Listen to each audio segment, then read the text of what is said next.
रायगड, महाराष्ट्रासह देश विदेशातील ताज्या बातम्या पाहण्यासाठी मॅक्स इंडिया लाईव्ह चॅनलला सबस्क्राईब करा आणि बेल आयकॉन दाबायला विसरू नका.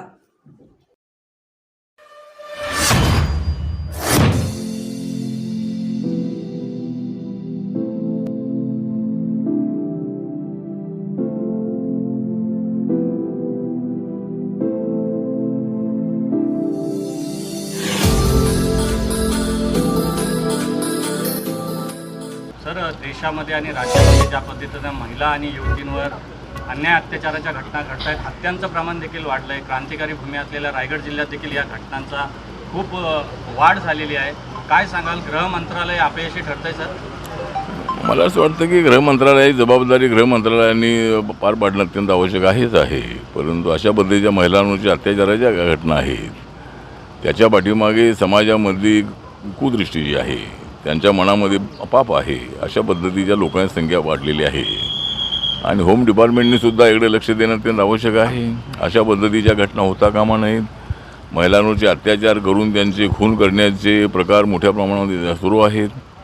आता मी उरणला तर जाऊन आलो, त्या ठिकाणी जी शिंदे नावाची यशस्वी शिंदे होती, तिचीसुद्धा त्या ठिकाणी हत्या करण्यात आलेली आहे. कलकत्त्यामध्ये एका डॉक्टरवरती अत्याचार करून तिचा खून करण्यात आलेला आहे. लहान मुलींवरती अत्याचार होत आहेत आणि या घटना अत्यंत दुर्दैवी आहेत. देशाची मान खाली घालायला लावायला लागेल अशा पद्धतीच्या घटना होत आहेत.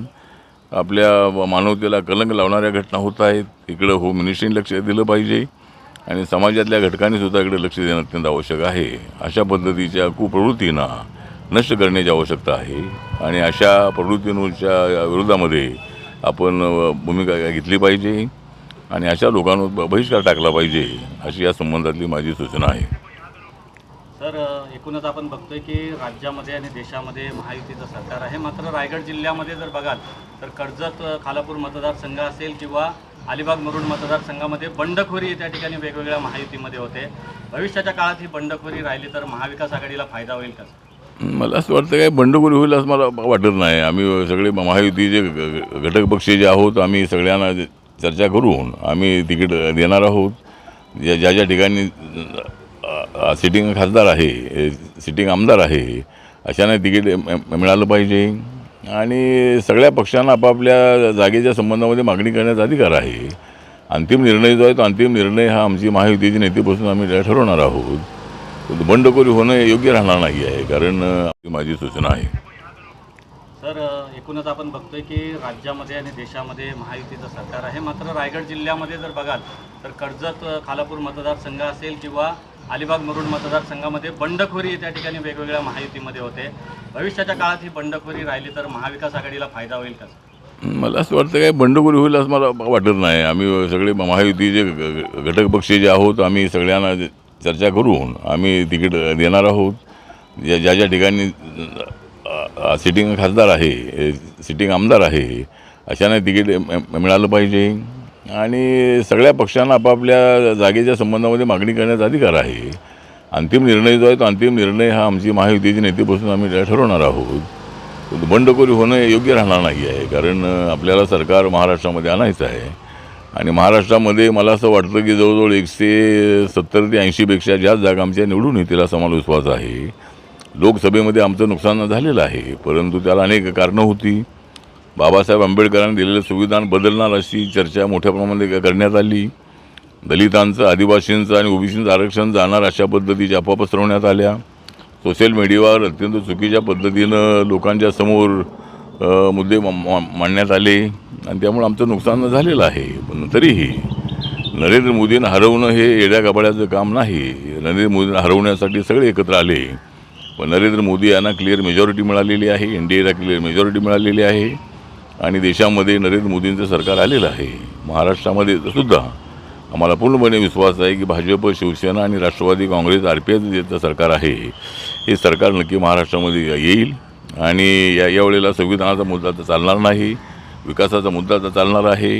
आणि म्हणून मोठ्या प्रमाणामध्ये हायवे देशभरामध्ये होत आहेत. पण हा जो गोवा हायवे आहे, या गोवा हायवेच्या संबंधामध्ये मी गडकरींना पण मी बोलणार आहे. आता आलो तो रस्ता तर चांगला होता, पण पुढे अनेक ठिकाणी रस्त्याचं काम अत्यंत अजूनही पूर्णपणे होत नाही आहे. अनेक वर्षे हे काम चाललेलं आहे, कॉन्ट्रॅक्टर बदलत आहेत. तर कुठंतरी लवकरात लवकरमध्ये येणारे प्रवासी हजारो लाखोच्या संख्येने आहेत आणि हा रोड अत्यंत अप टू डेट असला पाहिजे, यासाठी मी प्रयत्न करणार आहे. आणि विधानसभेची निवडणूक जी आहे ती विकासाच्या मुद्द्यावरती होणार आहे आणि दलित असतील, ओबीसी असतील, आदिवासी असतील, जनरल कॅटेगरीचे असतील, मायनॉरिटीचे असतील, या सगळ्या घटकांना न्याय देण्यासाठी एकनाथ शिंदे, देवेंद्र फडणवीस आणि अजितदादा पवार यांचं सरकार जे आहे ते प्रयत्न करत आलेलं आहे. अनेक योजना या 2.25 वर्षाच्या काळामध्ये राबवण्यात आलेल्या आहेत आणि त्यामुळे नक्की आमचं सरकार येईल असा आम्हाला विश्वास आहे. सर, राज्यात एक शेवटचा प्रश्न सर. राज्यात महायुतीचं सरकार आहे आणि सध्या मुंबई गोवा हायवे संदर्भातला वाद आज चिघळलेला दिसतोय. महायुतीमध्ये वादाचे ठिणगे पकडले. रामदास कदम माजी मंत्री रवींद्र चव्हाण यांच्यावर असा आरोप करतायत की हे खूप कमी मंत्री ठरलेत. 14 वर्ष रामाचा वनवास बघून आल्यानंतर ते देखील 14 वर्षानंतर परतले, मात्र आमचा अजून कोकणकरांचा वनवास संपलेला नाही असं म्हटलं त्यात. ठीक आहे, कोकणकडे आमचं लक्ष पूर्णपणे आहे. रामदास कदम यांच्याकडे लक्ष आहे, कोकणाकडेही लक्ष आहे आणि आम्ही आपापसामधले जे काही वाद आहे ते वाद आम्ही मिटवून आम्ही या मैदानात उतरणार आहोत आणि कोकणाचा विकास झाला पाहिजे ही भूमिका आमच्या रिपब्लिकन पक्षाची आहे. आणि त्यासाठी कोकणामध्ये वेगवेगळे प्रोजेक्ट आले पाहिजेत, कोकणामध्ये टुरिझम वाढलं पाहिजे. कोकण हा अत्यंत सुंदर असणारा इलाका आहे आणि त्यामुळं कोकणामध्ये मोठ्या प्रमाणामध्ये टुरिस्ट आणून किंवा या ठिकाणी उद्योगाचं क्षेत्र जे आहे ते डेव्हलप करून कोकणामधल्या बेरोजगारांना रोजगार देणं आहे. बाकी जे काही मुद्दे आहेत तिकडे आमचं पूर्णपणे लक्ष आहे. मासेमारीच्या धंद्याला चांगलं प्रोत्साहन देणं अत्यंत आवश्यक आहे आणि अशा अनेक प्रश्नांकडे लक्ष देऊन आम्ही कोकणावर अन्याय होऊ देणार नाही यासाठी नक्की मी प्रयत्न करणार आहे. सर, SC/ST आरक्षणाचा जो मुद्दा आहे तो आता चर्चेत आलेला आहे. SC आरक्षण धोक्यात आहे का, काय सांगाल आपण, काय त्याच्यावर करणार? नाही, SC/ST आरक्षणाला धोका अजिबात नाही आहे. कारण थोडं मागे शेड्यूल कास्टच्या आरक्षणाच्या संबंधामध्ये सुप्रीम कोर्टाने म्हटलं होतं की याला क्रिमिनलची पद्धत लावली पाहिजे, परंतु माननीय प्रधानमंत्र्यांना आम्ही सगळे भेटलो आणि प्रधानमंत्र्यांनी आश्वासन दिलेलं आहे की शेड्यूल कास्टचं, शेड्यूल ट्राईबचं जे आरक्षण आहे ते जातीच्या आधारावर आहे, त्याला क्रिमिनलची पद्धत लावता येणार नाही. पण SCमध्ये कॅटेगरायझेशन करा अशा पद्धतीची सूचना सुप्रीम कोर्टाने केलेली आहे. राज्यांनी त्याचा विचार करावा असं त्यांचं म्हणणं आहे. त्या संबंधामध्ये कॅटेगरायझेशन करणं हे कसं शक्य आहे का याचा अभ्यास राज्यांनी करणं अत्यंत आवश्यक आहे. महाराष्ट्रामध्ये 59 जाती शेड्यूल कास्टमध्ये आहेत, देशामध्ये 1200 जाती शेड्यूल कास्टचे आहेत. त्यामुळे कॅटेगरायझेशन करायचं म्हटलं तर प्रत्येक जातीला किती आरक्षण देणार हा एक मोठा प्रश्न राहणार आहे. म्हणून तरी ठीक आहे, सगळ्या जातींना न्याय मिळाला पाहिजे ही आमची भूमिका आहे आणि त्यासाठी राज्य सरकार त्या संबंधावर विचार करेल. चला सर, लाडकी बहीण योजना जी आहे, सर